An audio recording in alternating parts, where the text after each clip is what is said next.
তো পরিশ্রম আমিই করি, মাথার ঘাম পায়ে ফেলে পয়সা তো আমি উপার্জন করি, বাজারটা তো আমিই করি, একটু রান্নাই না করেছে। না বন্ধু, রান্না করাটা অনেক কঠিন কাজ। করেই দেখেন। আমি তো মনে করি একজন নারী সে যখন রান্না করে, রান্নার সময় তার যেই পরিমাণ মনোযোগ থাকে, অ্যাটেনশন ড্র থাকে, আমি তো মনে করি নামাজেও তার এত মনোযোগ থাকে না। রান্না করার সময় তার টেনশন, আমার এই রান্নাটা আমার প্রিয়তম স্বামী খাবে। তার যদি এই রান্না পছন্দ না হয় তাহলে আমার পুরাটা পরিশ্রমই তো বেকার যাবে। কত মনোযোগ সহকারে সে রান্নাটা করেছে। রান্না করা এত সহজ কাজ নয়।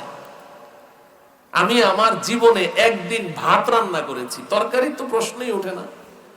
জীবনে একদিন ভাত রান্না করেছিলাম। বিবি সাহেব ঘরে ছিলেন না, তো ফ্রিজে তরকারি ছিল, তরকারি গরম করে খেতে বলেছে যে ভাতটা, তো ভাত আমাকে দেখিয়ে দিয়ে গেছে এই পরিমাণ চাউলের মধ্যে এতটুকু পানি, পানির উপরে কতটুকু মাপ দিতে হবে, সব ঠিকঠাক দিলাম। দেওয়ার পরে আমি গ্যাসের চুলায় রান্নাটা করলাম। তো ভাতটা রান্না করার পরে যখন নাকি ভাত প্লেটে বাড়ছি, তো আমার এক মুসল্লির ছেলে ছিল, এই 10-11 বছর বয়স হবে আমার সাথে। তো ওই ছেলেটা বলছে, হুজুর এটা দিয়ে তো পোস্টার লাগানো যাবে, এটা দিয়ে বলে পোস্টার লাগানো যাবে। তো এই রান্না করে দেখেন, রান্না করে দেখেন। নবীজি বলেন যে তুমি একটু মূল্যায়ন করেছো তাকে, একটা লোকমা খাবার তার মুখে তুলে দিয়েছো। নবীজি বলেন যে এই একটা লোকমা খাবার মুখে দেওয়ার সাথে সাথে তোমার আমল নামায় একটি কবুল সাদাকার সওয়াব লিখে দেওয়া। আমলটা করব তো সবাই ইনশাআল্লাহ। যারা অবিবাহিত তারা না, যারা বিবাহিত, নাকি অবিবাহিত যারা, তারা মায়ের মুখে তুলে দিব। কার মুখে? মায়ের মুখে। মায়ের মুখে এক লোকমা খাবার বিবির মুখে তুলে দেওয়া কঠিন কাজ না। সবাই বললেন সহজ, কিন্তু রাসূলের এই সুন্নাহ, রাসূলের এই আদর্শ আমরা আমাদের জীবনে প্র্যাকটিস করি না, যার কারণে পরিবারে শান্তি আসে না। খালি শিকায়েত, অভিযোগ, এই অশান্তি ওই অশান্তি, হুজুর তাবিজ দেন। তাবিজ দিয়ে অশান্তি দূর করা যায় না। রাসূলের আদর্শ এবং সুন্নাহ যদি ব্যক্তি জীবন, পারিবারিক জীবনে বাস্তবায়ন করা যায়, তো ইনশাআল্লাহ সব অশান্তি দূর হয়ে যাবে। করব তো ইনশাআল্লাহ, সবাই করব, সবাই করব, চেষ্টা করব। না করতে করতে সহজ কাজও কিন্তু কঠিন হয়ে যায়, তাই না? না করতে করতে কঠিন হয়ে যায়। কত কঠিন হয় জানেন? আমাদের বর্তমান দুনিয়াতে, আন্তর্জাতিক অঙ্গনে, গোটা পৃথিবীতে যারা দ্বীনের দাওয়াত দিয়ে বেড়াচ্ছেন, তাদের মধ্যে অন্যতম একজন হযরত মাওলানা তারেক জামিল দামাত বারাকাতুহু। নাম শুনেছেন? হযরতের মুখে শুনেছি। ওনার এক ভক্ত প্রায় ওনার কাছে আসে, এসে বসে থাকে চুপচাপ। আর যখনই তাকে একটু কথা বলার চান্স দেওয়া হয়, তখনই সে তার স্ত্রীর বিরুদ্ধে খালি অভিযোগ করে। কথা বলার সুযোগ পাইলে খালি বউর বিরুদ্ধে অভিযোগ। আমার বিবি কথা শোনে না, আমার বিবি খুব রাগী, আমার খেদমত করে না, আমি যা বলি আমার তার উল্টা করে, আমাকে অনেক কষ্ট দেয়, খালি বিবির বিরুদ্ধে শেখায়। তো হযরত বলেন যে আমি তখন তার বিবিকে ফোন দিলাম। ফোন দিয়ে বললাম, উদ্দেশ্য হলো যে একটু নসিহত করে দিব, যেন স্বামীর সাথে যেন বেয়াদবি না করে, স্বামীর খেদমতটা যেন ঠিক মতো করে। এই নিয়তে তার স্ত্রীকে ফোন দিলাম। ফোনটা দিয়ে যখন খালি আমি এতটুকু বলা শুরু করলাম যে স্বামীর সাথে তুমি এমন করো কেন, এতটুকু বলতেই সে 2 মিনিটে এই পরিমাণ স্বামীর বিরুদ্ধে অভিযোগ করলো যে ও 1 মাসেও এত অভিযোগ স্ত্রীর বিরুদ্ধে করতে পারে নাই। স্বামীর বিরুদ্ধে অভিযোগ করে দিল, অনেক অভিযোগ। তো এখন স্ত্রীর অভিযোগ হলো স্বামীর বিরুদ্ধে, আর স্বামীর অভিযোগ হলো স্ত্রীর বিরুদ্ধে। ফায়সালা করবে কে? দুইজনের বিরুদ্ধে এত অভিযোগ। হযরত বলেন যে তখন আমি আমার ওই ভক্তকে বললাম যে দেখো, तुम्हारी ये परेशानी की मेरे पास एक दवाई है, যে তোমাদের এই সমস্যার আমার কাছে একটা কি আছে? ঔষধ আছে, একটা সমাধান আছে। তো এটা বলার সাথে সাথে ওই ভক্ত বলছে, হযরত জরুর ফরমাইয়ে वो दवाई क्या है, वही दवाई तो हमें चाहिए। তো অবশ্যই বলেন ওই ঔষধটা কি, ওটাই তো আমাদের দরকার, বড় পেরেশানির মধ্যে আছে। हजरत बोलन जे देखो आज जब घर जाओगे और खाने को बैठोगे तो एक लुकमा खाना उनके मुंह में डाल देना। যে আজকে যখন ঘরে যাবে খেতে বসবে তো এক লোকমা খাবার বিবির মুখে ঢেলে দিবে। কঠিন না সহজ? কঠিন না সহজ? সহজ বলছেন না। হযরত এই কথা বলার সাথে সাথে তার ভক্ত কি বলে জানেন? হযরত ये काम मुझसे होने का नहीं है, এটা আমার দ্বারা সম্ভব না, আমি এটা পারবো না।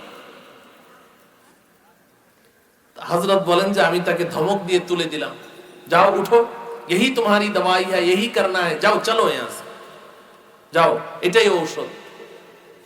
তো ওই ভক্ত চলে গেল। হযরত বলেন যে যে নাকি প্রায় প্রতিদিন এক দুই দিন পর পর আমার কাছে আসে, সপ্তাহ পার হয়ে গেছে আর ওর দেখা সাক্ষাৎ আর আসে না। হযরত বলেন যে আমি নিজেই ফোন করলাম, ফোন করে জিজ্ঞাসা করলাম क्या बात है, वो काम किया है, কি খবর, কাজ ওইটা করেছো? অপর প্রান্ত থেকে জবাব দেয় হযরত मैंने 12 कोशिश किया मगर मेरा हाथ उधर जाता ही नहीं। আমি বারবার চেষ্টা করেছি কিন্তু আমার হাত ওদিকে যায় না। হযরত বলেন যে আমি তাকে একটা ধমক দিলাম যে देखो आज ही तुम्हें ये काम करना है और ये काम करके मुझे फोन करना। আজকে করবে, করে আমাকে ফোন দিবে। তো রাত 11টায় ফোন এসেছে।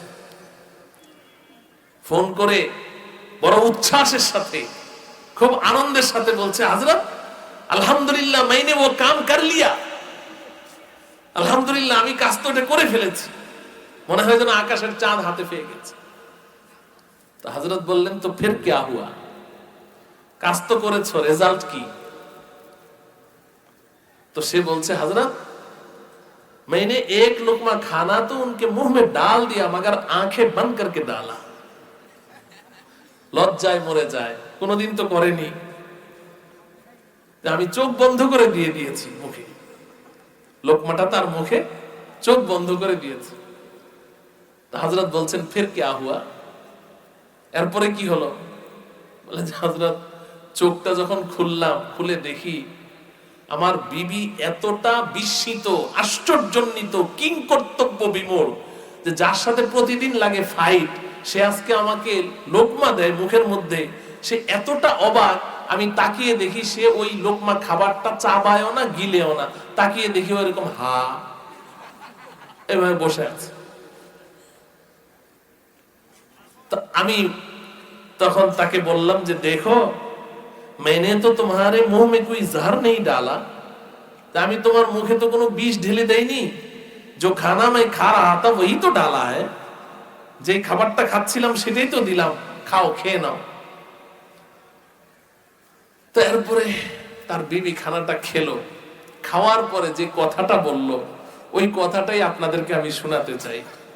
তার বিবি খানাটা খেয়ে এরপরে তার স্বামীকে বলছে তুঝে কিসনে ইনসান বানায়া, তোমাকে মানুষ বানাইলো কে? পানির ফোঁটা পরে আর আপনি দাঁড়ায় বসে জীবনটা